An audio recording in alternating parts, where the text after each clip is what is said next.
चैतन्य colony जवळील Vanashree colony वाद करणाऱ्या एका माथेफिरूने घटनास्थळी आलेल्या फ्रेझरपुरा पोलीस कर्मचाऱ्यांच्या व्हॅनच्या काचा फोडून कर्मचाऱ्याला मारहाण केले। एवढेच नाही तर पुन्हा काही वेळातच मदतीला धावून आलेल्या पोलीस अधिकाऱ्याच्या माथेफिरूने कानशिलात लगावल्याची संतापजनक घटना शनिवारी सकाळी घडली। वनश्री कॉलनी येथे 28 वर्षीय योगेश अरुण रायकर वल्लभनगर येथे राहणाऱ्या या युवकाने दुळगूस घातला याची माहिती तेथील एका महिलेने पोलीस कंट्रोलला फोनवर माहिती दिली। त्याचवेळी फ्रेझरपुरा CR व्हॅन क्रमांक MS27 AA 483 पोलीस कर्मचारी घटनास्थळी रवाना झाले। घटनास्थळी पोलीस जाताच आरोपी योगेश रायकर याने पोलीस कर्मचारी रवींद्र ढोणे यांच्याशी वाद करून त्यांना मारहाण करण्यात आली। यानंतर आरोपी योगेशने CR वाहनाची काचाची तोडफोड करून वाहनाचे नुकसान केले।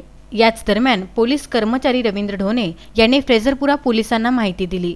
त्यांना माहिती मिळताच फ्रेझरपुरा पोलीस API राजू लेवटकर आपल्या ताफ्यासह रवाना झाले। आरोपी योगेशला ताब्यात घेत असताना योगेशने चौथाडून चक्क API राजू लेवटकर यांच्या कानशिलात लगावली। या घटनेत आरोपीला पोलीस कर्मचारी ताब्यात घेऊन त्याला पोलीस स्टेशनला नेण्यात आले। आरोपी विरुद्ध कलम 353, 332, 294, 427, 3 अंतर्गत कार्यवाही करून दुपारी न्यायालयात हजर करण्यात आले।